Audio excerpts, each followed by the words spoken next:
उधर विश्वास करते कि हमारा परमेश्वर हमारे बीच में मौजूद है। आमीन।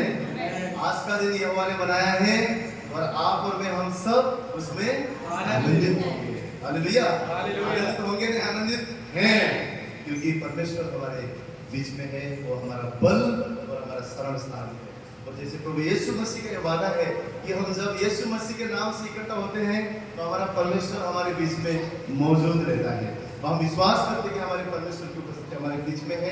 आइए एक जोरदार ताली के द्वारा हमारे जीवित परमेश्वर का स्वागत हमारे बीच में और अपना उत्तम ताली यहोवा परमेश्वर यीशु मसीह के लिए पवित्र आत्मा में करें। जैसे बाइबल कहता है कि आज भी परमेश्वर उन आराधकों को ढूंढता है जो आत्मा और सच्चाई से उसकी भक्ति करते हैं। हालेलुया। आज भी परमेश्वर ऐसे आराधक को ढूंढता है। परमेश्वर ढूंढता है, स्वयं होकर ढूंढता है कि वो आराधक कहाँ है जो मेरी भक्ति आराधना आत्मा और सच्चाई से करना चाहता है। और इटर्निटी फेलोशिप से जुड़े हुए हर एक जन, आप और मैं सब वो आराधक बने जो परमेश्वर ढूंढना चाहता है कि आत्मा और सच्चाई से हमारे परमेश्वर की इबादत होने पाए, उसकी महिमा होने पाए, उसकी स्तुति होने पाए और जो उसकी इच्छा स्वर्ग में है वो मर्जी आज इस जगह पर आप मेरे जीवन में होने पाए। हालेलुया। भजन संहिता 33 उसका 22वां वचन को अगर हम पढ़ते तो वहां पर क्या लिखा हुआ है कि हे यहोवा, हम ये आशा रखते हैं, हमारी आशा के मुताबिक तू हम पर अनुग्रह कर। अगर हम उस पर आशा रखते हैं, अगर हम उसके ऊपर निर्भर रहते हैं और उस मुताबिक परमेश्वर हमें अनुग्रह देता है। हम जैसे आशा रखेंगे, हम जितना आशा रखेंगे, हम जितना उस पर निर्भर रहेंगे, उसके मुताबिक यहोवा परमेश्वर अपना अनुग्रह आप पर जीवन। हालेलुया। हम उसके भवन में आए हैं, आइए उस पर आशा रखिए। क्या आशा रखिए? प्रभु आज मैं यहाँ से तेरे सामर्थ को पाकर जा रहा हूँ। प्रभु मैं यहाँ से जब जाऊंगा तेरे बल से भरकर जाऊंगा।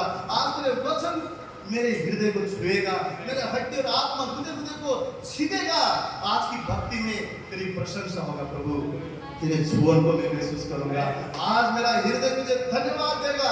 वो जो तेरी मर्जी और हुकूमत है वो मेरे जीवन में पूरा होगा। जो आशा हम रखेंगे उसके मुताबिक अनुग्रह को आप और में पाएंगे। आइए समय हमारे हाथों को ऊंचा उठाएं, उस परमेश्वर से कहे जो तेरी मर्जी, जो तेरी इच्छा, वो जो तेरा प्लान जो लाभ की है, जो तेरी योजना लाभ की मेरे लिए है प्रभु, उसे मेरे जीवन में तू आजाद कर। वो तेरे अनुग्रह को, तेरी दया को, तेरे फेवर को मेरे जीवन में दे प्रभु। वो ऐसा सामर्थ्य दे, पवित्र आत्मा ऐसा हमें छू ले कि हम यीशु की भक्ति आत्मा सच्चाई से कर सके। अपने हाथों को ऊंचा उठाएं स्वर्ग की ओर, जहां से सारी भली बात हमें मिलती है। वो स्वर्ग में विराजमान परमेश्वर की आत्मा सच्चाई से हम तारीफ और महिमा करें, क्योंकि उसके समान और कोई नहीं। सारे जहां में यीशु मसीह के समान और कोई नहीं। उसके सामने हर एक घुटना टिकता है। वो आत्मा मेरा परमेश्वर है, वो करुणा से नया दिन दिखाने वाला परमेश्वर। जब हम पुकारते हैं अति सहज से मिलने वाला, वो हमारा सहारा और हमारा भरोसा है। आइए हाथ उठाकर उसकी स्तुति करें, उसके पाक नाम को ऊंचा उठाएं। वो योग्य है, वो योग्य है, वो योग्य है हमारी आराधना के। हम घटे, हमारा परमेश्वर इस जगह पर ऊंचा हो।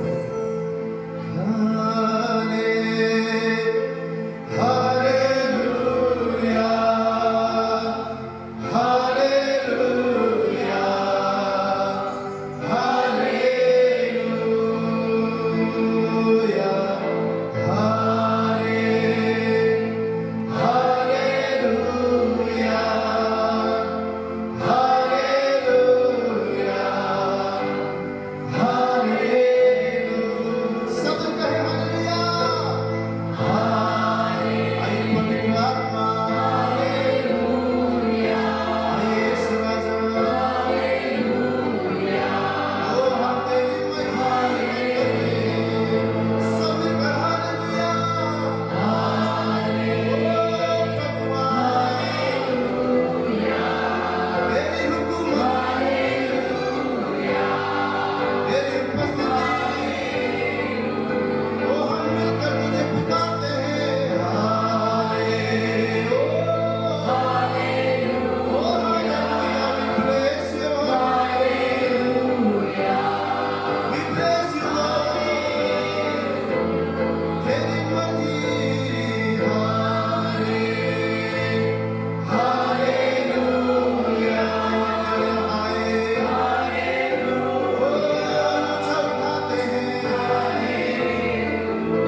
जो सीने से रखता तुझे सब तेरे शत्रु मेरे तुझे देखना बचाएगा जो तुझे सबने कहा होगा तेरा अंत देखना जो कहता शुरू अब यीशु नाम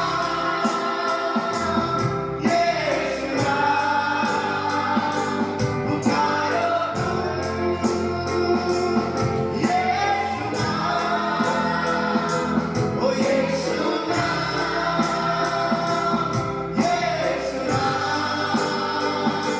पुकारो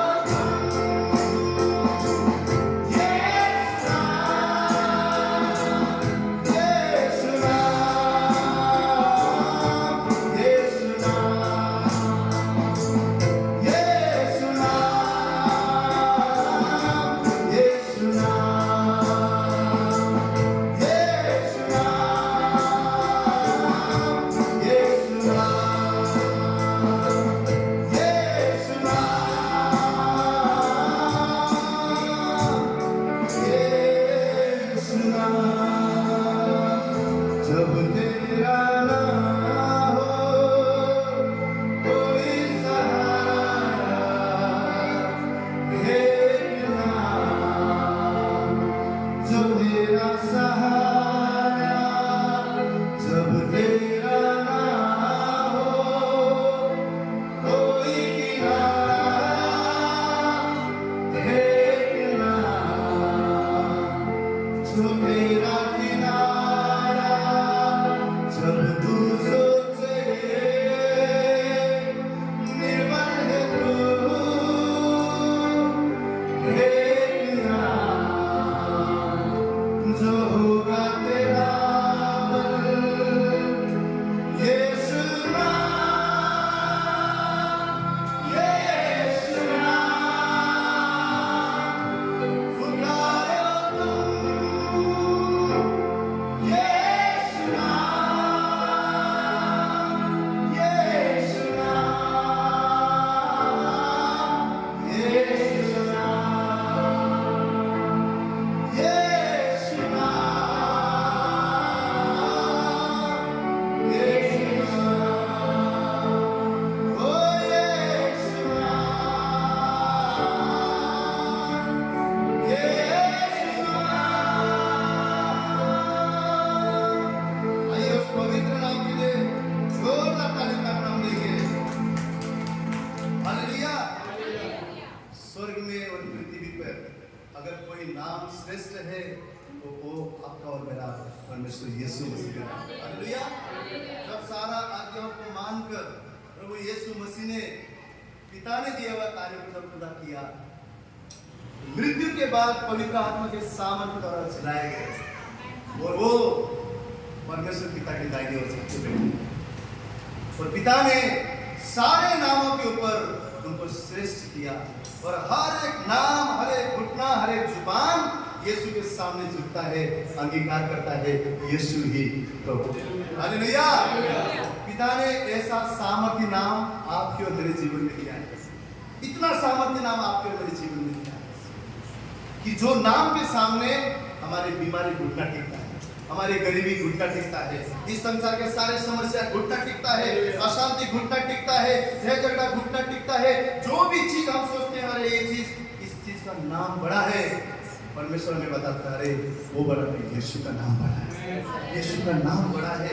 जो मैंने तुमको सामर्थ्य दिया है वो सामर्थ्य के द्वारा यीशु को जी उठाया था, वही जी उठाने का पवित्र आत्मा का सामर्थ, वही पवित्र आत्मा आप और मेरे अंदर है। इसलिए बाइबल बोलता है कि हर एक विश्वासी जो यीशु पर विश्वास करता है, जो आत्मा से चलता है, वो जयवंत से भी बढ़कर, आमीन, आप और मैं जयवंत से भी बढ़कर है। बोलिए मैं जयवंत से भी बढ़कर हूँ, मैं जयवंत से भी बढ़कर हूँ, यीशु के द्वारा, यीशु के द्वारा। हालेलुया। कोई अगर रेस को जीतता है, कोई मैच को जीतता है, किसी भी चीज को जीतता है तो उसको हम बोलते हैं विजय हो। परंतु बाइबल बोलता है विजय से भी आगे तुम हो, जयवंत से भी बढ़कर है हम। सिर्फ जयवंत नहीं है, उससे भी बढ़कर, क्योंकि संसार से आप और मैं बहुत ज्यादा ऊंचा है यीशु के द्वारा। हालेलुया, यीशु के द्वारा। तूफानों में भी वो साथ है, मैदानों में भी वो साथ है। वही यीशु आज आप मुझे कह रहा है, संसार के अंदर मैं तुम्हारे साथ हूं, मैं तुम्हारे साथ हूं, मैं तुम्हारे साथ हूं। हालेलुया। आइए विश्वास करें, परिस्थिति और हालात कैसा भी हो हमारे जीवन में, चाहे सुख हो, चाहे दुख हो, चाहे पहाड़ हो, चाहे तराई हो, चाहे उजियाला हो, चाहे अंधकार हो, हर एक जगह पर हमारा जीवन परमेश्वर की महिमा गाते रहे, परमेश्वर की स्तुति करते रहे। बहुत आसान है, जब जीवन में सब कुछ ठीक होता है प्रभु को धन्यवाद बोलने को बहुत आसान है, परंतु परमेश्वर का विश्वास, परमेश्वर का प्रेम आपके अंदर कितना है, वो तकलीफ के समय में आपका जीवन बताता है कि आप कितने अटूट तरीके से खड़े हैं, आप कितने विश्वास में खड़े हैं, आप कितना भरोसा करते हैं परमेश्वर पे कि प्रभु ये हालात को ना तू बदलने वाला है, प्रभु ये बीमारी को ना तू बदलने वाला है, प्रभु मैं अकेला नहीं, तू साथ में है। कितने जन उस विश्वास के द्वारा जीते हैं, और समस्या के समय पर वो आपके और मेरे विश्वास को बढ़ाता है, वो बात बताता है कि हम परमेश्वर से कितना प्रेम करते हैं। हालेलुया, सब सही है, हालेलुया भी बोलते हैं, हम प्रेज़ द लॉर्ड भी बोलते हैं, गाते भी हैं, झूमते भी हैं, चर्च भी आते हैं, लेकिन अय्यूब को याद कीजिए। बाइबल बोलता है धर्मी था, परंतु एक समय उसके जीवन में ऐसा आया, उसकी अपनी पत्नी बोलती है अरे उस परमेश्वर को कोस और तू भी मर जा। उसकी पत्नी बोलती है, अय्यूब बोलता है कि तू मूर्ख औरत तू क्या बोल रही है, परमेश्वर ने दिया, परमेश्वर ने ले लिया, अरे परमेश्वर के नाम की महिमा हो। ऐसे समय में भी वो परमेश्वर को आशीष करता है, वो परमेश्वर को आशीष करता है। आपके जीवन में समस्या आया तो आपको घबराने की जरूरत नहीं है, डरने की जरूरत नहीं है। अगर आप यीशु मसीह के सच्चाई पर, विश्वास पर, खराई पर खड़े हैं, समस्या आता भी है, आप जानिए परमेश्वर अपनी महिमा को आपके जीवन में दिखाएगा। हालेलुया। और तूफानों में भी साथ में रहने वाला परमेश्वर, मृत्यु के घोर अंधकार के खराई में भी वो साथ में रहने वाला परमेश्वर हमारा है। यूसुफ जब जेल में था, वहां पे लिखा है यहोवा परमेश्वर उसके संग था। आप और मेरे संग हमारा यहोवा परमेश्वर है, वो हमारा जंग को लड़ता है। बहुत बार हमारे जीवन में हम क्या करते हैं, सारी बातों को हम खुद सही करने की कोशिश करते हैं, खुद लड़ने की कोशिश करते हैं, पर हम थक जाते हैं, हम बोझ लेकर थक जाते हैं, हम जिम्मेवारी लेकर थक जाते हैं। लेकिन परमेश्वर कहना चाहता है अरे जंग मेरा है, बोझ मुझे दो, जंग मुझे दो, मैं तुम्हें आगे आगे जाकर तुम्हारे युद्ध को लड़ूंगा और मेरे ओर से विजय मिलेगा। हालेलुया। तो आइए हम विश्वास करें, वो कभी ना छोड़ने वाला परमेश्वर हमें जयवंत से भी बढ़कर बनाता है। तो आइए हम सब मिलकर इस गीत को गाएंगे। तूफानों में वो साथ है, मैदानों में वो साथ है। तूफानों में साथ है, मैदानों में साथ है। कोई खुद के लिए कहे तूफानों में साथ है, मैदानों में साथ है। बोलेंगे जंग मेरा नहीं, मेरा परमेश्वर का है, जंग उसकी वो खुद ही लड़े, निशानों में साथ है। सब कहे जंग उसकी वो खुद ही लड़े, निशानों में साथ है।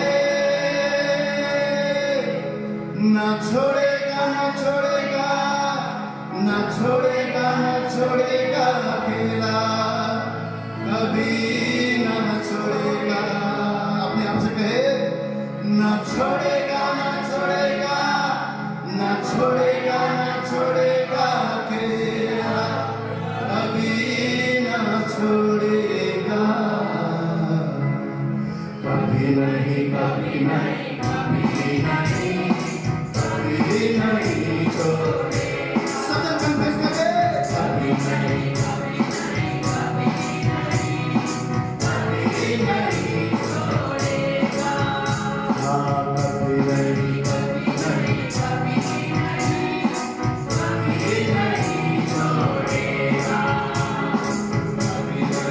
ना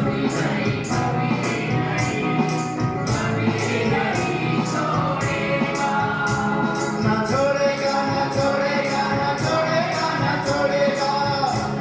ना छोड़ेगा, ना छोड़ेगा, ना छोड़ेगा, ना छोड़ेगा, ना छोड़ेगा, ना छोड़ेगा।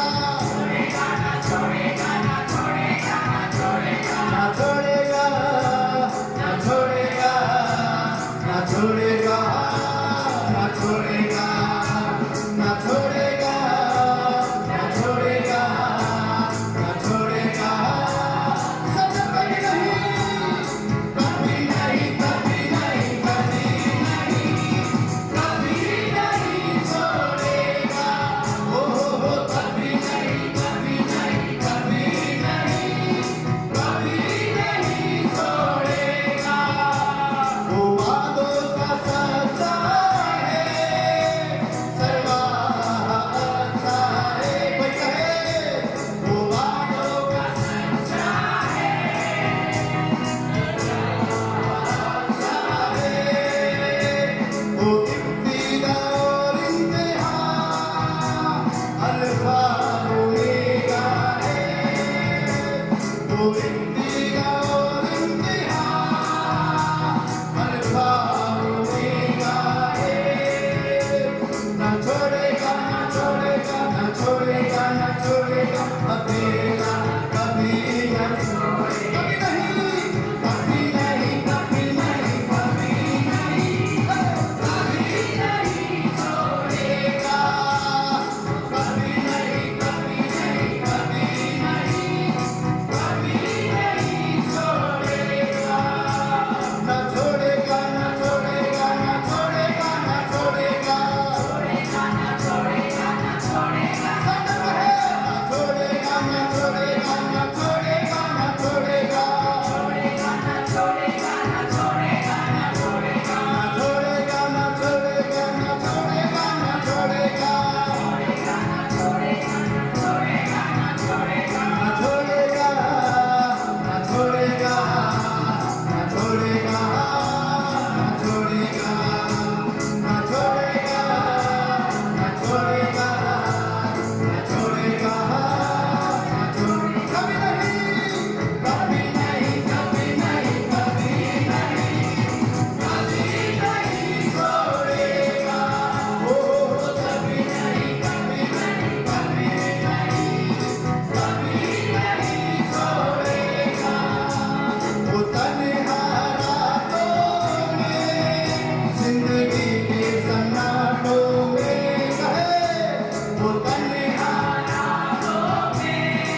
परमेश्वर ने आपके हाथ को छोड़ने के लिए नहीं थामा। वो परमेश्वर ने आपको वो आधे रास्ते पर लाकर अकेले त्यागने के लिए नहीं थामा हुआ है। वो परमेश्वर ने आपको अंधेरे से उजाला में इसलिए लाया ताकि आप रोशनी के संतान बन सके। वो परमेश्वर ने उस पुराने जीवन से छुड़ाकर, जंजीरों को तोड़कर, वो बदूहे को तोड़कर, पापों को तोड़कर आपको इसलिए आजाद किया है कि आप मसीह में नया सृष्टि बन सके। आप और मैं इसलिए आजाद हैं कि हमारे परमेश्वर की महिमा से हो सके। वो उसके वादा सच्चा है। उसके पास आप और मेरे लिए भली योजनाएं हैं। उसके पास हमारे लिए भलाई है। हमारा मन ये जान ले, हम अपने आप से कहे, चाहे जमाना मुझे छोड़े, चाहे संसार मुझे छोड़े, चाहे मेरे अपने मुझे छोड़े, पर ये सुना जा, तू कभी ना छोड़े, कभी ना त्यागे। तेरा प्यार महान है, तेरा प्यार सच्चा है, तू मेरे साथ है। सब जन अपने आप से कहे, यीशु तू मेरे साथ है, तू मेरे साथ है प्रभु, क्योंकि तू ही मेरा बल, तू मेरी ताकत, तू मेरा आनंद का कारण, तू ही मेरा जीवन है। तेरे बगैर कहीं आनंद नहीं करूँ, तेरे बगैर कहीं शांति नहीं। कभी नहीं, कभी नहीं, कभी नहीं, कभी नहीं छोड़ेगा। वो मनुष्य नहीं छोड़ेगा, वो परमेश्वर है। जब वो कहता है मैं नहीं छोड़ूंगा, तो नहीं छोड़ता है। कभी नहीं, कभी नहीं, कभी नहीं, कभी नहीं छोड़ेगा। कभी नहीं, कभी नहीं, कभी नहीं, कभी नहीं छोड़ेगा। तन्हा रातों में, उस दुख की कड़ाई में भी तू साथ है। वो परमेश्वर कहता है, मैंने तुम्हारे बातों को भी गिना है। तुम्हें अपने हाथ लेकर तोड़ कर मैंने बनाया है, और माँ के गर्भ में रचने से पहले मैंने तुम्हें चुन लिया है। हे खुदा, तू मुझे नाम से जानता है। हे खुदा, तू मुझे नाम से पहचानता है। हे खुदा, तू मुझे नाम से जानता है।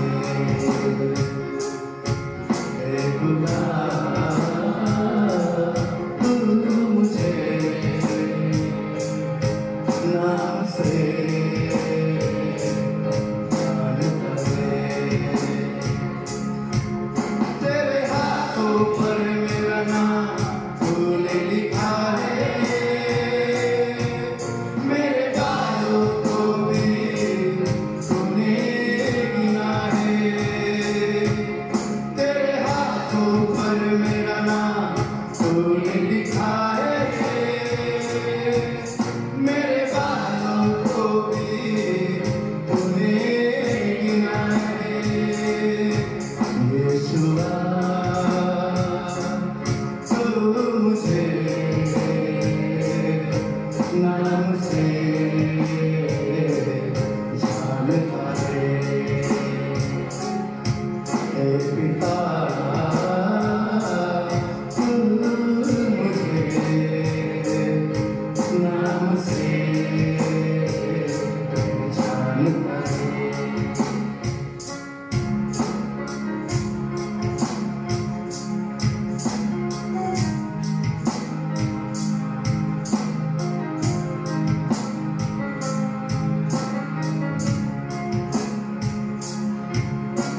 कोई बात तुझसे छिप नहीं सकती, हर जज्बात तू जानता है।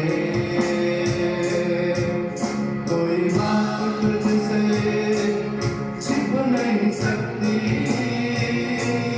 हर जज्बात तू जानता है। मेरे दिल की हर एक ख्वाहिशें खुदा तू पहचानता है।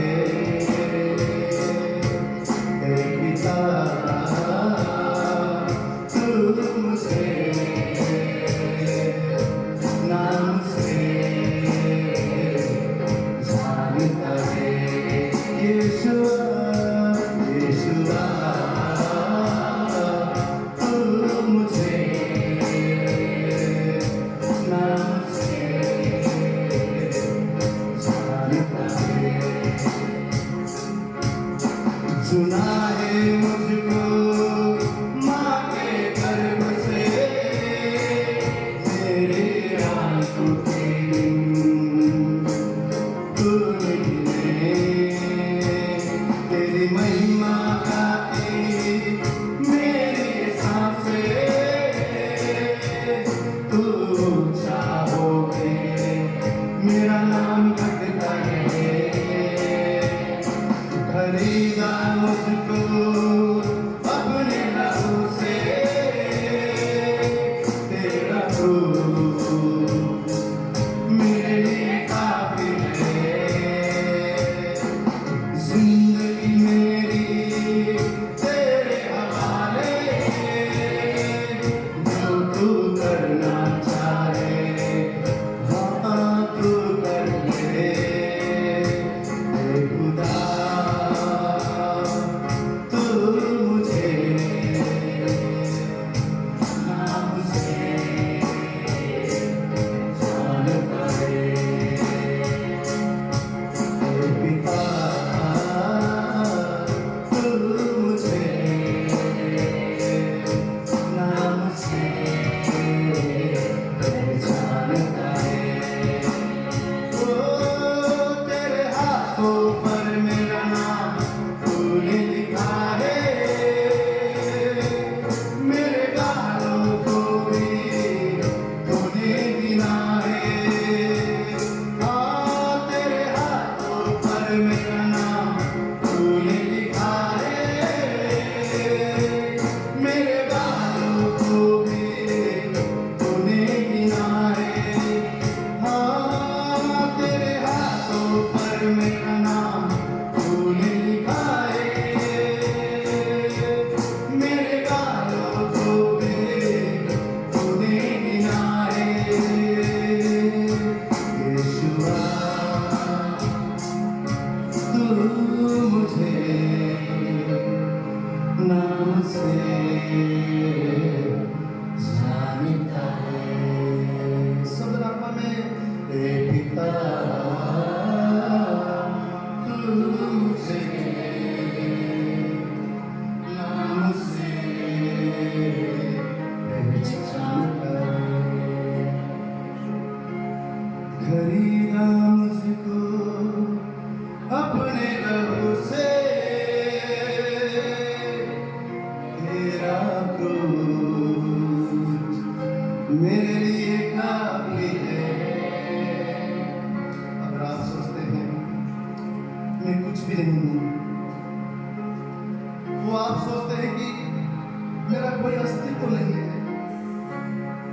अगर आप सोचते हैं कि मेरे जीवन का कोई मोल नहीं है, अगर आप सोचते हैं मैं त्यागा हुआ, मैं छोड़ा हुआ, मैं आंसू में हूँ, मेरा कोई वजूद नहीं, यीशु का लहू आप में मेरी कीमत है। यीशु का पाप लहू आप में मेरी कीमत है। उस खुदा ने अपने लहू से आपको मुझे खरीदा है।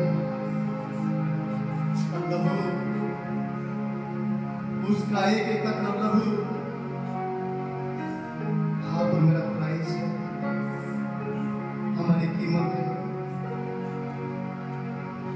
उसने अपने हथेली पर आप मुझे भोर कर बनाया है। उसकी नजर हमारे सरहदों पर है कि कोई भी शत्रु हम पर हमला ना कर सके। उसकी नजर हमारे जीवन पर है ताकि कोई भी बद्र है हमारे जीवन में आ न सके। उसने अपने हथेली पर हमें भोर कर बनाया है। हमारे बालों को भी गिनने वाला, हमें अपना बेटा और बेटी बनाने वाला परमेश्वर वफादार है। खरीदा मुझको अपने लहू से, तेरा क्रूस मेरे लिए काफी है। जिंदगी मेरी तेरे हवाले, जो तू करना चाहे तू कर दे। अपने जीवन को उसके हाथ में देते हुए कहे, हे पिता तू मुझे नाम से जानता है। यीशुआ तू मुझे नाम से पहचानता है। उठती लहरों में डूबती नैया में, उठती लहरों में डूबती नैया में, तू ही है मेरा कप्तान। संग मेरे इस दरिया, ओ तू ही है मेरा कप्तान। संग मेरे इस दरिया, ओ तू मेरा बल है प्रभु, तू मेरा बल है प्रभु। ओ तू मेरा बल है प्रभु, तू मेरा बल है प्रभु, तू मेरा प्रभु, तू मेरा बल है प्रभु, तू मेरा बल है प्रभु, तू सर्वबल है। जब मैं थका गिरा और निर्बल भी हुआ, जब मैं थका गिरा और निर्बल भी हुआ, तूने चंगा किया। यहोवा शाबाश मेरा, तूने चंगा किया। यहोवा शाबाश मेरा, सब कहे तू मेरा बल है प्रभु, तू मेरा बल है प्रभु। ओ तू मेरा बल है प्रभु, तू मेरा बल है प्रभु, तू मेरा बल है प्रभु, तू मेरा बल है प्रभु, तू मेरा बल है प्रभु, तू सर्वबल है प्रभु। मेरा जीवन तू ही प्रभु, मेरा प्यार भी तू ही प्रभु, खूबसूरती तू ही प्रभु, मेरा सब कुछ तू ही प्रभु। मेरा जीवन तू ही प्रभु, मेरा प्यार तू ही प्रभु, खूबसूरती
मेरा जीवन तू है प्रभु,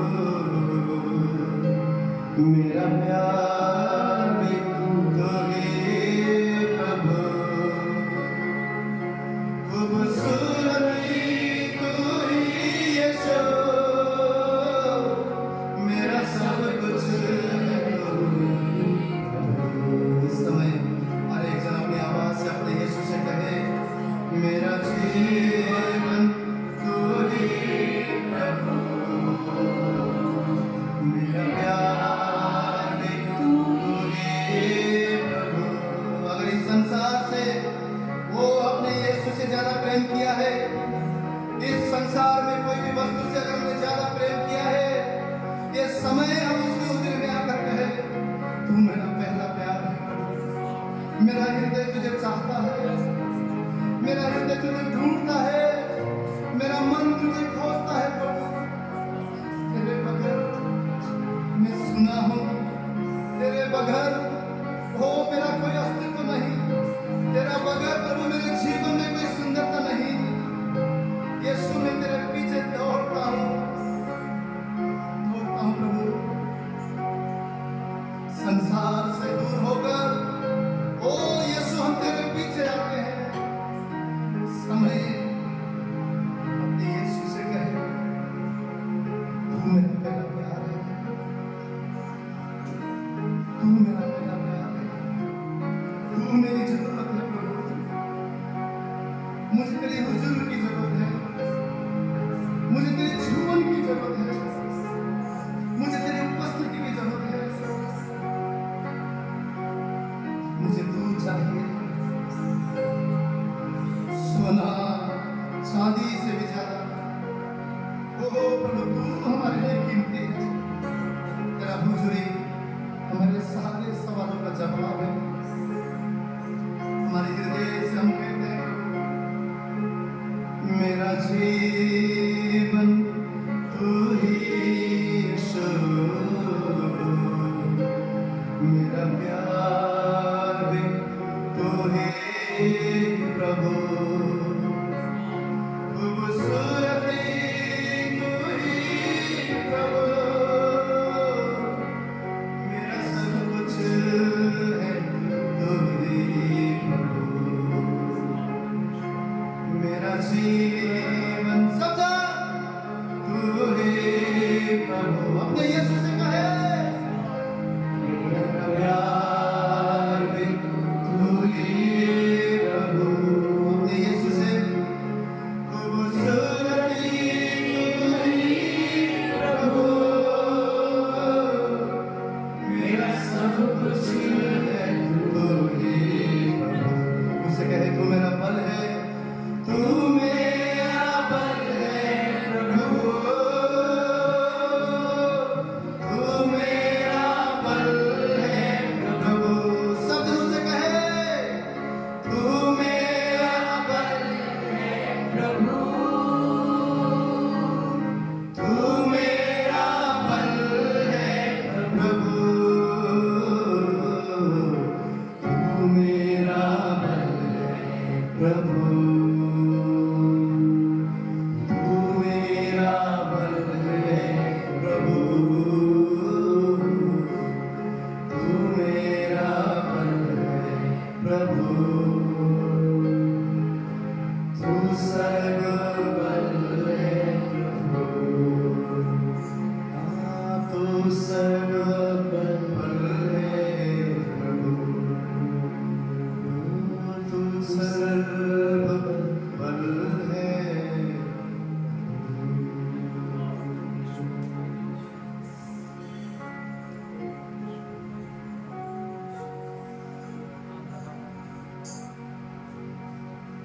हर एक जन उस समय उसकी उपस्थिति में बना रहे, वो जिंदा परमेश्वर है, अपने लोगों से बात करने वाला परमेश्वर है।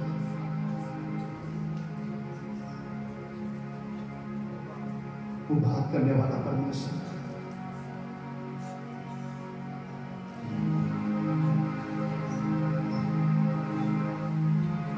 उसकी आवाज को सुनिए।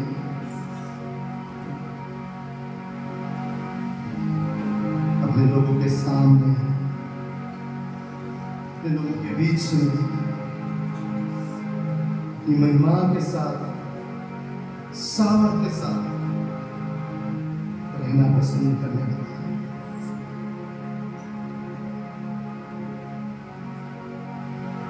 कितनों को घोड़ों पर भरोसा है, कितनों को ये देखे के रथों पर भरोसा है। इस समय प्रभु कह रहा है तुम्हारा भरोसा कहाँ है? क्या तुम मुझ पर भरोसा करते हो?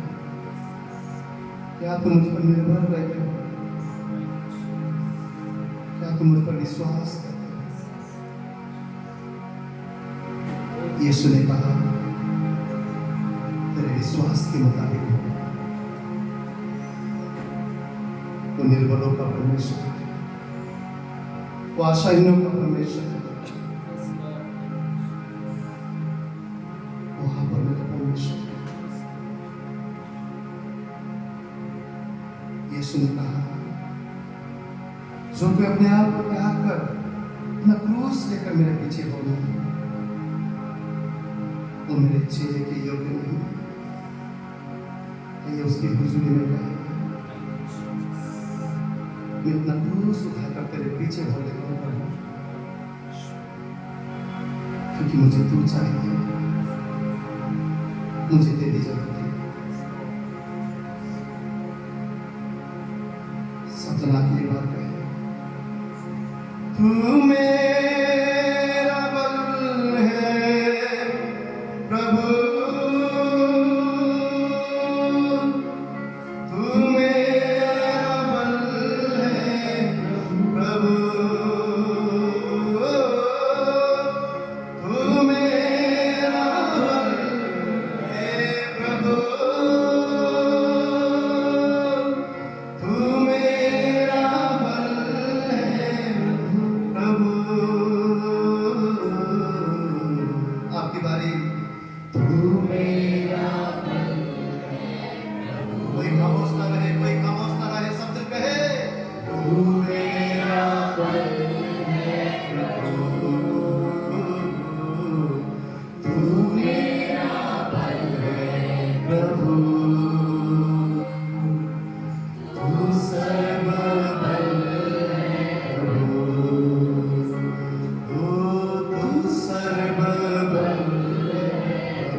हमारे गीतों से बढ़कर, हमारी आराधना से बढ़कर तुम है।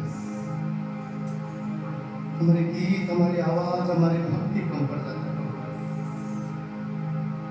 जो अनुग्रह, जो तेरा, जो तेरा प्रेम हमारे जीवन में हुआ है, हम तेरा धन्यवाद करते हैं पिता। कैसा पवित्र और शांत नाम आज हमारे जीवन में है, जिसके द्वारा हम जीवन से निपटते हैं। तेरा धन्यवाद करते हैं। हमारे कानों को हम खोलते हैं प्रभु तेरे वाणी के लिए, हमारे हृदय को हम खोलते हैं तेरे वचन बीज प्रभु इस प्रकार 100 गुना 60 गुना फल लाने के लिए प्रभु, कि तेरे वचन आज हमारे जीवन को बदलने पाए, तेरा वचन हमें दृढ़ करने पाए प्रभु, तेरा वचन हमें मजबूत करने पाए। धन्यवाद सर, आगे का समय तेरे हाथ में सौंपते आज अगर हमें मजराली परमेश्वर तेरे नाम के लिए बढ़ता जाए, हम घटते जाते हैं। धन्यवाद करते इस प्रार्थना विनती को हमारा जीवित उद्धार करता प्रभु यीशु मसीह के नाम से मांगते हर एक जन कहे आमीन। आइए परमेश्वर जिंदा यीशु मसीह के, केवल यीशु मसीह के लिए खड़े होकर एक जोरदार ताली बजाएं।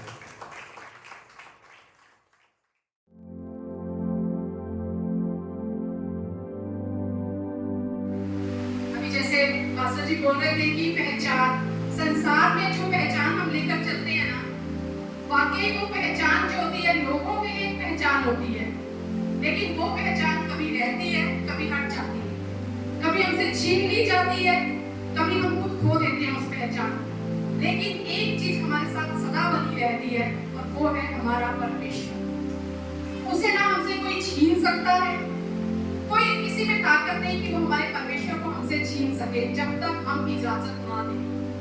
तो आज पहचान पे जब बात कर रहे थे तो वाकई परमेश्वर का आत्मा बात करता है। आज के वचन में भी हम देखेंगे कि किस तरह हमारी पहचान जो है ना, बाहरी पहचान और हमारी अंदरूनी पहचान क्या है और कैसे हमें किस पहचान के साथ चलना चाहिए, किस में हमें बने रहना चाहिए। सबसे पहले हम परमेश्वर का वचन जब देखते हैं तो हम देखते हैं कि परमेश्वर जो है हमें आशीष देना पसंद करते हैं। हम सब जानते हैं खुदा हमें भरपूरी की आशीषें देना चाहता है और परमेश्वर देता भी है। जब हम प्रार्थना करते हैं, जब हम मांगते हैं, हमारी दुआएं सुनी जाती है, आशीषें हमें मिलती हैं। फिर भी आज बहुत से मसीह अगर हम देखें तो अपने जीवन में उतार चढ़ाव से गुजर रहे हैं। उतार चढ़ाव, आशीष आई फिर चली गई, बीमारी चंगी हुई कुछ समय बाद फिर आ गई, पैसा आया लेकिन वो टिका नहीं, फिर चला गया। ये उतार चढ़ाव जो है ना, अगर हम कहें मसीहों के जीवन में आज सबसे बड़ी समस्या है उतार चढ़ाव। वो टिक नहीं सकता कुछ भी। क्यों? परमेश्वर को आशीष देना चाहता है और परमेश्वर आशीष देता भी है, लेकिन क्यों वो आशीष बनी नहीं रहती? क्यों वो आशीष निरंतर हमारे साथ नहीं चलती?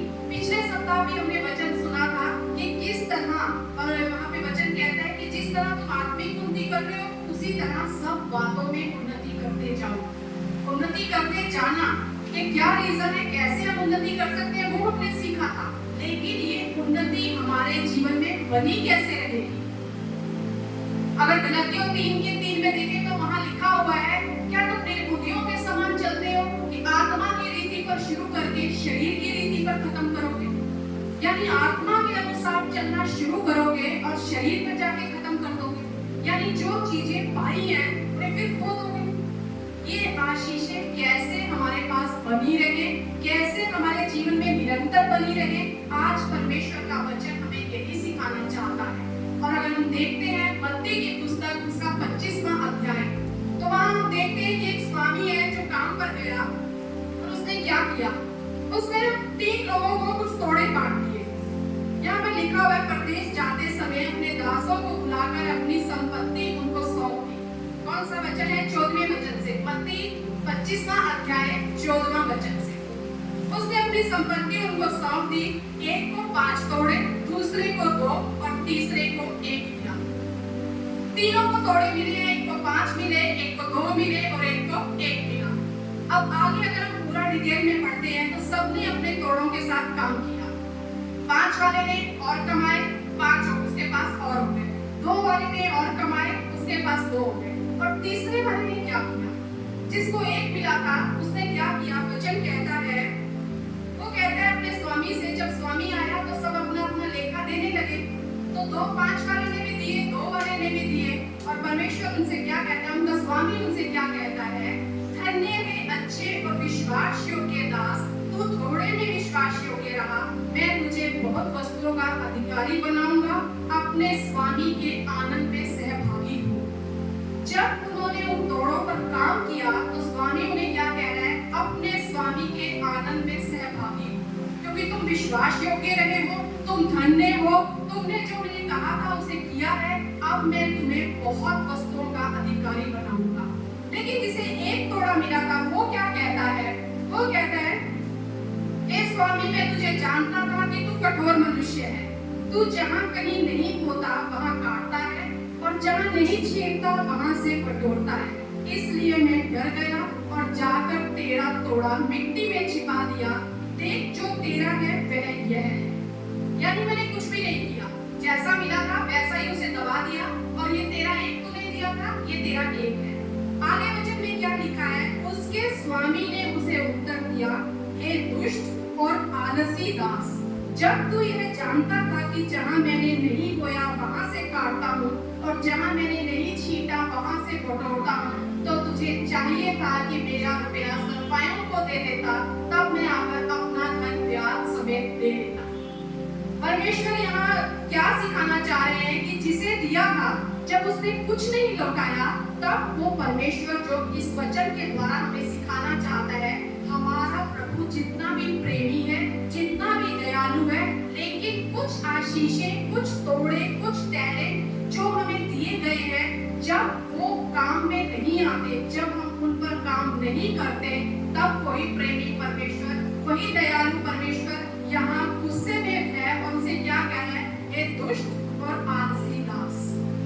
वो उसे कह रहे हैं दुष्ट और आलसी दास। और अगर 30वें वचन में देखें तो वहां लिखा है निकम्मे दास को बाहर के अंधेरे में डाल दो। यानी वही उस व्यक्ति को दुष्ट, आलसी और निकम्मा कह रहा है और कह रहा है परमेश्वर का वचन कि कुछ नहीं करना था तो कम से कम सफाई को ही दे देता कि इस पर तुझे ब्याज तो मिलता। यानी ये बढ़ने चाहिए थे। ये तोड़े क्या है? तोड़े हमारे जीवन में आशीषें हैं। किसी को ज्यादा आशीषें मिलती है, किसी को कम आशीषें मिलती है, किसी को कम टैलेंट मिलते हैं, किसी को ज्यादा टैलेंट मिलते हैं, लेकिन परमेश्वर कह रहे हैं जो मैंने दिया है उसके ऊपर काम करो। जो मैंने दिया है तुम्हें उसे मिट्टी में मत दबा दो। जब हम उस पर कुछ काम नहीं करते, उसे मिट्टी में दबा देते हैं, तो यहाँ क्या कहा जा रहा है? दुष्ट, आलसी और निकम्मा। ये दुष्ट, आलसी और निकम्मा कहा जाता है जब हम जो हमने पाया है, जो भी हमने चीज पाई है, आशीषें, ऐसा नहीं कि पैसा ही है जो हमें पैसा ही इस्तेमाल करना है, नहीं, चाहे वो हमारा कोई भी टैलेंट क्यों ना। कई बार आशीषें मनुष्यों के रूप में हमारे जीवन में आती है। जहाँ आप काम करते हैं वहाँ आपको कोई ऐसा वफादार व्यक्ति मिलेगा, अगर आप उसे संभालना नहीं जानते, आप उस आशीष को भी खो देते हैं। और सबसे बड़ी बात यहाँ क्या लिखी गई है? जो उसको एक तोड़ा दिया गया था वो भी उससे छीन लिया गया। और किसको दे दिया गया? जिसने ज्यादा कमाया है। यानी जो कमाएगा वो और पाएगा, और जिसने नहीं उसके ऊपर काम किया उससे वो भी ले लिया गया। आज आप सबके जीवन में कोई ना कोई ऐसा तोड़ा, कोई ना कोई ऐसी आशीष, कोई ना कोई ऐसा गुण परमेश्वर ने दिया होगा, लेकिन आज हमें परमेश्वर से मांगना है, प्रभु मुझे वो अनुग्रह दे कि मैं इस तोड़े का इस्तेमाल कर सकूं। मैं इसे मिट्टी में ना दबा दूं। जब तू आए तो मैं आलसी, निकम्मा या दुष्ट ना पाया जाऊं, पर तेरे साथ तेरे आनंद में सहभागी होना चाहता हूं। मैं धन्य कहलाना चाहता हूं। मैं विश्वास योग्य बनना चाहता हूं। जो आशीष तूने दी है मुझे अनुग्रह दे, ये जीवन भर मेरे साथ बनी रहे, मैं इस पर काम करता रहूं। बहुत से विश्वासी आपने देखे होंगे, बहुत ऊंचे ऊंचे पौधों में आपने देखे होंगे कि परमेश्वर ने उन्हें आशीष दी, लेकिन उनके पास वो अनुग्रह नहीं था कि वो उस आशीष को संभाल सकते, और वो ऊपर से नीचे गिर गए, ऊपर से नीचे गिर गए। एक उदाहरण हम पवित्र शास्त्र में से ही देखते हैं। पहला शमूएल में देखते हैं हम, एक व्यक्ति है, एक राजा है, शाऊल।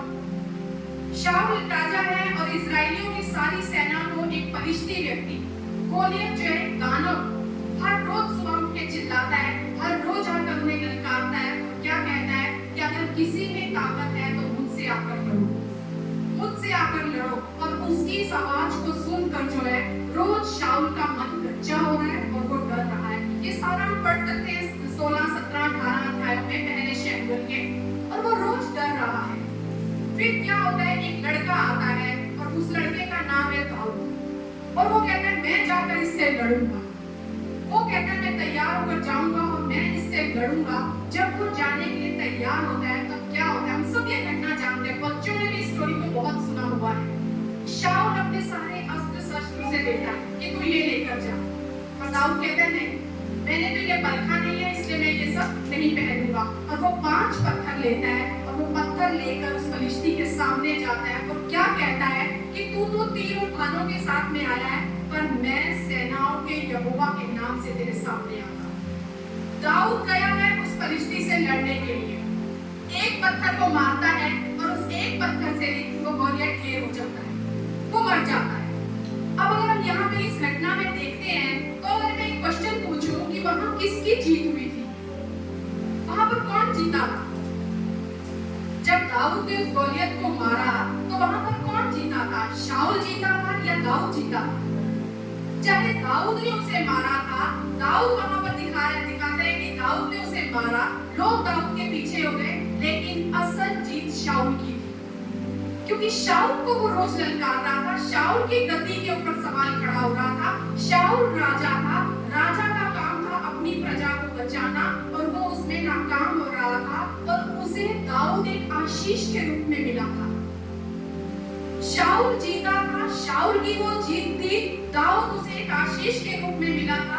कितनी खुशी की बात थी कि उसके राज्य में एक ऐसा लीडर, साहसी, बहादुर लड़का आया जिसने उस दानव का सामना किया और उसे मार गिराया। यहाँ पर जीत शाऊल की हुई थी, लेकिन अगर हम वचन को पढ़ते हैं तो वहाँ क्या लिखा हुआ है? अगर 18वें अध्याय में हम देखते हैं, 18वें अध्याय में वहाँ लिखा है कि जब जीत कर वो आते हैं तो स्त्रियां क्या कर रही हैं? 7वें वचन में स्त्रियां नाचते हुए एक दूसरे के साथ यह गाती गई, शाऊल ने तो हजारों को परंतु दाऊद ने लाखों को मारा है। सिर्फ ये सुनना था, शाऊल ने हजारों को, दाऊद ने लाखों को मारा है। और अगला ही वचन कहता है, तब शाऊल अति क्रोधित हुआ और यह बात उसको बुरी लगी और कहने लगा, उन्होंने दाऊद के लिए तो लाखों और मेरे लिए हजारों भी ठहराया, इसलिए अब राज्य को छोड़ उसको अब क्या मिलना बाकी है। वो जीत शाऊल की थी, वो आशीष परमेश्वर की ओर से शाऊल को दी गई थी, लेकिन उस जीत को वो नहीं संभाल पाया क्योंकि उसके पास वो अनुग्रह नहीं था। वो अनुग्रह नहीं था। ये आशीष को संभालने का अनुग्रह क्या है? मतलब हमारे अंदर वो सामर्थ हो परमेश्वर की, हम अपने विचारों से लड़ सके, हम अपने दिमाग से लड़ सके, हम बाहर के विचारों से लड़ सके। कोई क्या कह रहा है, कोई क्या बता रहा है, क्या हम देख रहे हैं, वो नहीं, लेकिन हम परमेश्वर को सुने, परमेश्वर के पीछे चले। और परमेश्वर का वचन कहता है, जो आशीष यहोवा देता है उसमें वो कोई दुख नहीं मिला था। क्यों? यहाँ उस जीत में शाऊल को डर लग गया, शाऊल गुस्सा हो गया, शाऊल को इतना डर लगा कि वो कहने लगा, बस अब राज्य भी जो है किसी को मिल जाएगा। क्यों शाऊल डर गया? और आगे अगर हम वचन पढ़ते हैं, 9वें वचन में लिखा है, उस दिन से शाऊल दाऊद की ताक में लगा रहा। वो उस आशीष को संभाल ही नहीं पाया। और बहुत सी जीत होती शाऊल की अगर शाऊल उस आशीष को संभाल लेता, लेकिन शाऊल ने वो आशीष नहीं संभाली। क्यों? क्योंकि उसके पास वो अनुग्रह नहीं था। वो जीत तो शाऊल की थी। कई बार हमारे साथ भी ऐसा ही होता है, कोई अगर हमसे टैलेंटेड, ज्यादा टैलेंटेड हमारे पास आ जाए, हम उससे जलने लगते हैं, हम उस पर गुस्सा होने लगते हैं। किसी ने उसकी तारीफ की, हमें लगता है अच्छा मैं कुछ नहीं हूँ, यही सब कुछ है, और हम अपनी उस आशीष को खो देते हैं। यहाँ एक तोड़ा दिया गया शाऊल को, लेकिन वो उसे नहीं संभाल पाया और हम क्या देखते हैं, शाऊल से वो भी छीन लिया गया। पूरी अपनी लाइफ में आगे अगर हम देखें, शाऊल सब कुछ भूलकर दाऊद की ताक में लगा रहा, दाऊद को मारने की सोचता रहा, उसे खत्म करने की ताक में रहा। और क्या हुआ? दाऊद तो खत्म नहीं हुआ, लेकिन शाऊल अपने ही हाथों खत्म हो गए। ये क्या दिखाता है? वो उस एक तोड़े को संभाल नहीं पाया, तो जो उसके पास था वो भी उससे छीन लिया गया। जब हमारे जीवन में हम ये गुस्सा, नफरत, जलन, कड़वाहट लेकर आते हैं, तो परमेश्वर का वचन हमें कहता है कि हम उस काम में, हम उस क्रोध में ज्यादा उस क्रोध को ना बढ़ाएं कि वो पाप बन जाए। ये क्रोध उसके लिए पाप बन गया।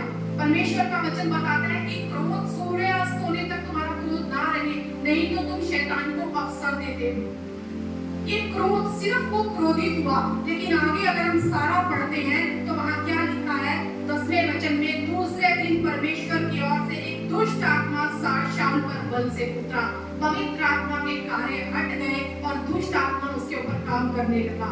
जब दुष्ट आत्मा आता है, जब दुष्ट आत्मा काम करता है तो क्या होता है? वहाँ लिखा हुआ है 8वें वचन में, शाऊल दाऊद से डरा करता था क्योंकि यहोवा दाऊद के साथ था और शाऊल के पास से अलग हो गया था।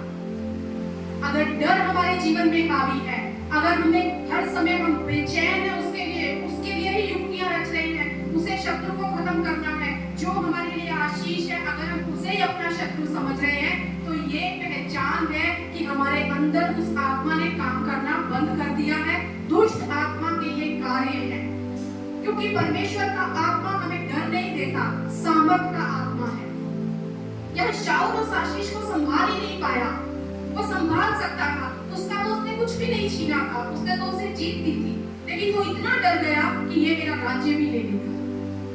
और इसी का अगर हम देखते हैं, शाऊल के जो कार्य हैं, जो शाऊल के काम किए हुए हैं, उनका भुगतान उसके पुत्र को भी करना पड़ा।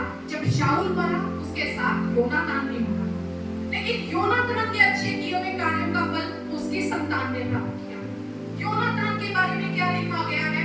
इसी 18वें अध्याय के पहले वचन में, जब शाऊल बातें कर चुका, तब योनातान का मन दाऊद पर ऐसा लग गया कि योनातान उसे अपने प्राण के समान प्यार करने लगा। आशीष पिता को मिली थी, पिता नहीं संभाल सका, लेकिन पुत्र ने उस आशीष को संभाल लिया। वो कहता है उसका मन ऐसा लग गया कि वो अपने प्राण के समान उससे प्रेम करने लग गया। और यहाँ तक आगे क्या लिखा हुआ है, चौथा वचन कहता है, योनातान ने अपना वागा जो वह स्वयं पहने था उतार कर अपने वस्त्र समेत दाऊद को दे दिया, वरन अपनी तलवार और धनुष और कटीबंध भी उसको दे दिए। उसने अपना सब कुछ उसको उतार कर दे दिया। आशीष पिता के लिए थी, लेकिन पुत्र ने उसे प्राप्त कर दिया। और हम सब जानते हैं, योनातान के मरने के बाद जब मपीबोशेत जो योनातान का बेटा है, अपंग बेटा है, दाऊद को जब याद आता है तो वो कहते हैं कि क्या योनातान के परिवार में कोई है? वो मपीबोशेत वहां जाकर उस राजा की मेज पर भोजन करता है। उसने वो आशीष संभाल ली।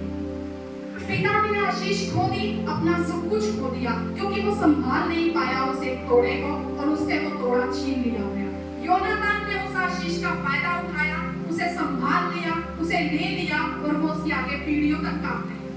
वो निरंतर उसके ऊपर बनी रही। उसका बेटा वहां जाकर राजा की मेज पर भोजन खा रहा है। परमेश्वर यही चाहता है, जब हमें आशीष मिले, हम उस आशीष को बनाए रखें। पर इस आशीष को बनाए रखने के लिए तोड़े पर काम करने का अर्थ क्या है?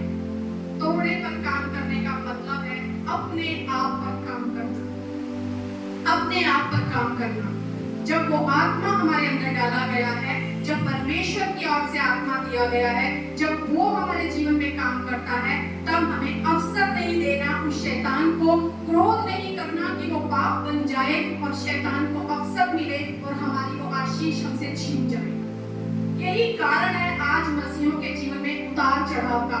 तोड़े तो चाहिए, उनपे काम करना है, लेकिन काम कहाँ करना है? बाहर जाकर करना है, अपने आप को नहीं काम करना। आशीष को बनाए रखने के लिए सबसे ज्यादा अगर कहीं काम की जरूरत है, हमारे अपने ऊपर काम करने की जरूरत है। और इसका उदाहरण अगर हम देखें तो वो है यूसुफ का जीवन। हम सब निकालेंगे उत्पत्ति की पुस्तक। अगर हम यूसुफ के जीवन पर चलते हैं, 39वां अध्याय, अगर उससे पहले भी हम देखें, पीछे 37वें अध्याय से देखें, तो वहाँ क्या लिखा हुआ है कि यूसुफ जो है अपने पिता का प्रिय पुत्र है। और यहाँ सारा हम पढ़ सकते हैं कि यूसुफ को एक स्वप्न आता है, और वो स्वप्न में क्या देखता है कि उसके भाइयों के सबके फूले उसके फूले के आगे झुक रहे हैं, और उसके भाई क्या कहते हैं, क्या ये उन पे राज करेगा? ये स्वप्न देख रहा है। फिर वो देखता है कि सारे सूर्य, चांद और सारे तारेगण उसे नमस्कार कर रहे हैं, तो क्या उसका पिता भी गुस्सा होता है कि ये ऐसा क्या देख रहा है स्वप्न में। एक आशीष, एक तोड़ा परमेश्वर ने यूसुफ को दिया था स्वप्न देखने का, स्वप्न देखने का, लेकिन उसके भाई उसके ऊपर जलन रखते थे। वैसे भी वो अपने पिता का प्रिय था, एक अंगरखा उसे पहनाया गया था, रंग बिरंगा अंगरखा जो स्पेशल था पिता की ओर से। समझिए परमेश्वर की ओर से स्पेशल अनुग्रह आपके ऊपर है। और वो क्या होता है, भाई जब उसे जलन रखते हैं, लेकिन पिता जब उसे भेजता है कि जा भाइयों की खोज करके आ, पता करके आ वो कहाँ है। जब यूसुफ जा रहा है, उसके भाई क्या बोलते हैं, स्वप्नों का देखने वाला आ रहा है। वो यूसुफ से नहीं चल रहे, वो यूसुफ के उस विजन से चल रहे हैं, उस अभिषेक से चल रहे हैं, उस अनुग्रह से चल रहे हैं जो उसके ऊपर स्पेशल है। वो कहते हैं कि देखो स्वप्नों का देखने वाला आ रहा है। अगर हम वचन पढ़ते हैं 37वें अध्याय का 19वां वचन, तो वहाँ लिखा हुआ है, वो उसको मार डालने का षड्यंत्र रचते हैं और कहते हैं, आपस में कहने लगे, देखो वह स्वप्न देखने वाला आ रहा है, इसलिए आओ हम उसको घात करके किसी गड्ढे में डाल दें और यह कह देंगे कि कोई बनेला पशु उसको खा गया, फिर हम देखेंगे कि उसके स्वप्नों का क्या फल होगा। कह रहे हम उसे मार देंगे, गड्ढे में डाल देंगे, फिर देखते हैं कि फिर जो उसने स्वप्न देखा है फिर उसका क्या फल होगा। और वो क्या करते हैं हम सब जानते हैं, उन्होंने उसको वहां गड्ढे में डाला और क्या किया, उसका जो अंगरखा था उन्होंने उसका अंगरखा उतार लिया। अंगरखा उतार लिया, जो एक अनुग्रह उसके ऊपर था, वो अंगरखा उसकी पहचान था।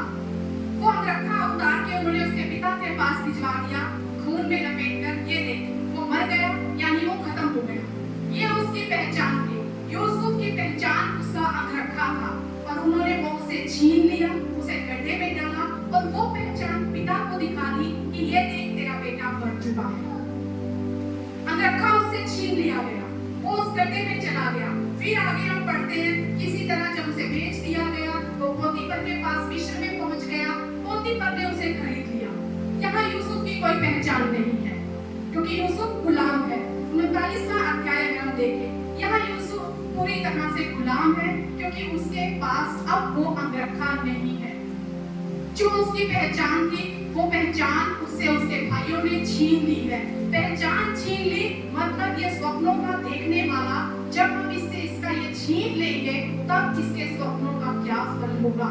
अब आगे क्या होगा? आगे वचन बताता है कि यूसुफ जो है पोतीफर के पास चला गया, और पोतीफर कौन है? फिरौन का एक हाकिम है, अंगरक्षकों का प्रधान है। और वहां लिखा है, यूसुफ अपने मिस्री स्वामी के घर में रहता था, और यहोवा उसके संग था, इसलिए वह भाग्यवान पुरुष हो गया।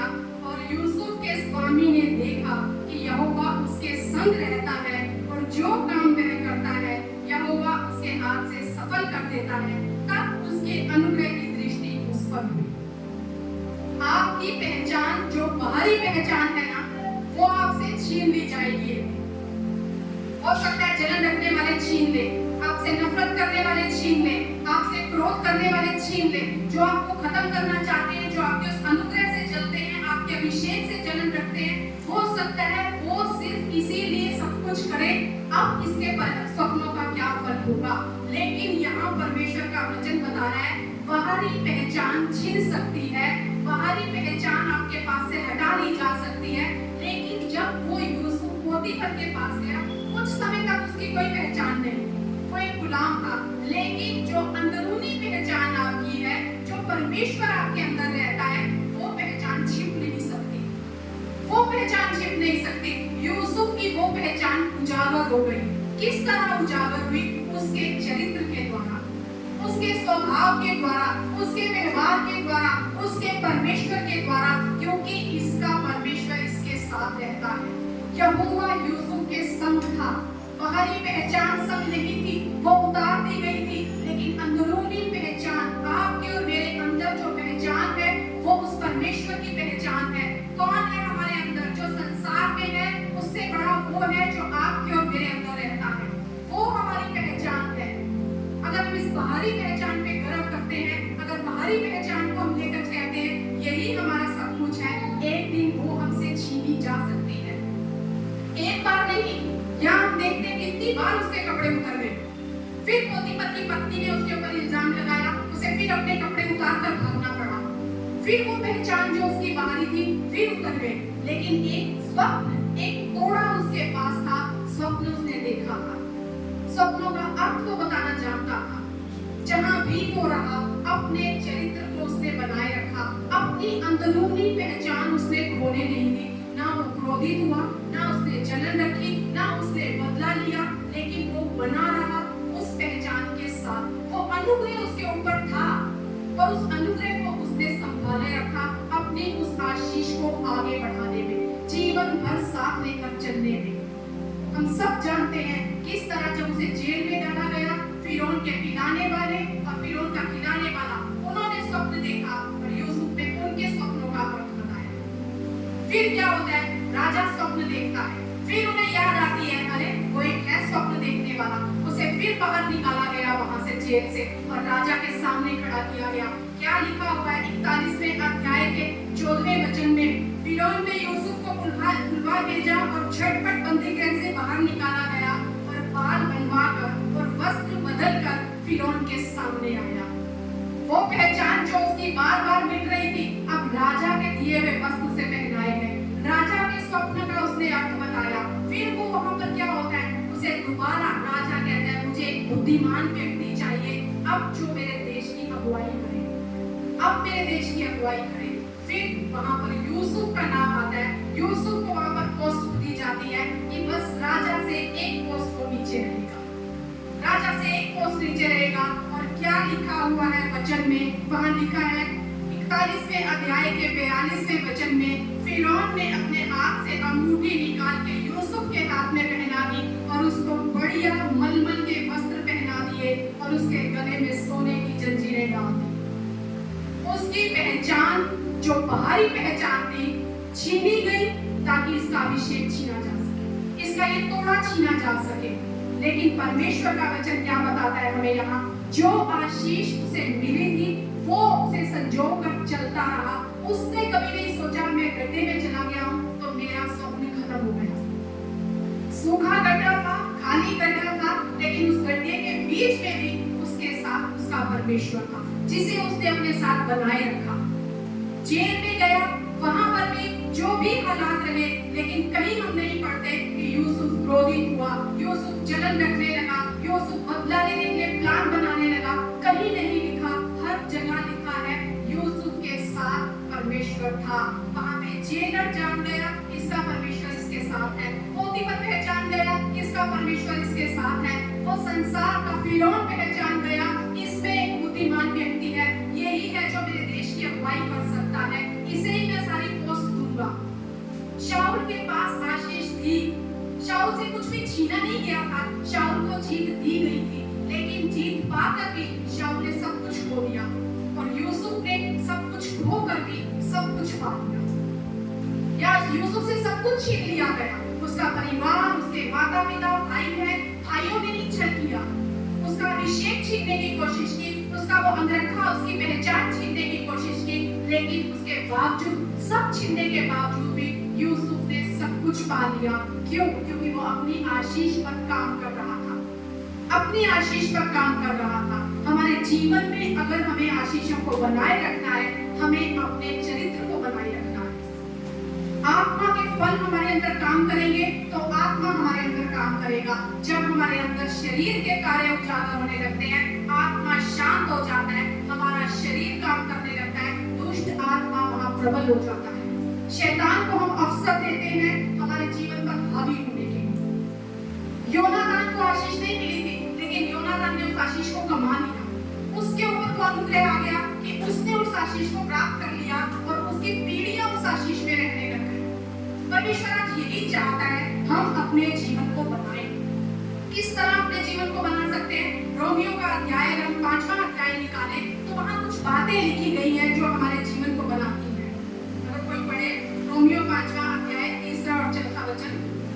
केवल यह नहीं पर हम क्लेशों में भी घमंड करें, यह जानकर कि क्लेश से धीरज और धीरज से खरा निकलना और खरे निकलने से आशा उत्पन्न होती है। क्या कह रहा है वचन? कलेश तो होंगे तुम्हें, लेकिन क्या करना है हमें? एक एक करके फिर से पढ़ो। मन और क्लेशों में भी घमंड करें, कलेशों में घमंड करें। ये वचन पहले भी हमने 2 सप्ताह पहले भी हमने पढ़ा था। कलेशों में घमंड करें। क्यों घमंड कर रहे हैं? क्योंकि जो आशीष हमारे पास है हम उस पे घमंड कर रहे हैं। जिस परमेश्वर ने हमें दी है हम उस परमेश्वर पर घमंड कर रहे हैं। आगे वचन क्या कहता है? क्लेशों से धीरज उत्पन्न होगा। उस कलेश में जब हम शांत होकर अपने परमेश्वर पर ही नजर दिखाते हैं, हम धीरजवंत बनते हैं और जब धीरज धरे रखेंगे खरे निकलेंगे। खरे निकलने का अर्थ क्या होता है? खरा निकलना, अगर हम सब जानते हैं कि सोने को जो है आग में डाला जाता है, और कब तक तो कैसे पता चलता है कि ये सोना बन गया है? जो वो बड़ाई काम करता है वो बार बार उस सोने को आग में तापता रहता है।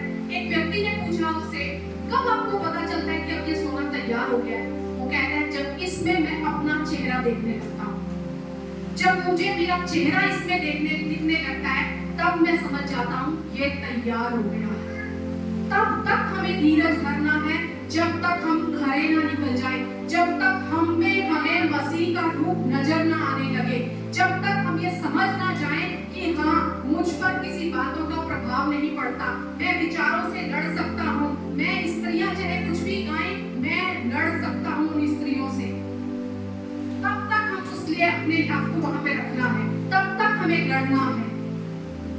आवाजें रोज हमारे कानों में आएंगी। कभी गोलियत चिल्लाएगा कि तुम्हारा कुछ नहीं हो सकता, कभी गोलियत आके रोज ललकारेगा, क्या होगा तुम्हारा? कोई है मुझसे लड़ने के लिए? क्या तुम्हारे अंदर ताकत है? तुम लड़ नहीं सकते। अब तुम समस्या में हो, तुम्हारी समस्या ज्यादा बड़ी है, तुम्हारा परमेश्वर छोटा है। हमें उन आवाजों से लड़ना है। दाऊद के समान सेनाओं के यहोवा के नाम से खड़े होना है। जब हम जीत जाएंगे, हो सकता है कोई आपको आकर कहे इसकी तारीफ क्यों? अरे इसने क्या कमाया है? तब स्त्रियां गाती हुई आपके सामने आएंगी, स्त्रियां भी आएंगी, गोलायत भी आएगा। कहीं ना कहीं कोई ना कोई कभी आपकी तारीफ के लिए आपसे जलन करेगा, कहीं आपकी परेशानियों से कोई कहेगा कि इसके जीवन में अब कुछ नहीं हो सकता। लेकिन हर उस आवाज से हमें लड़ना है, धीरज धरना है।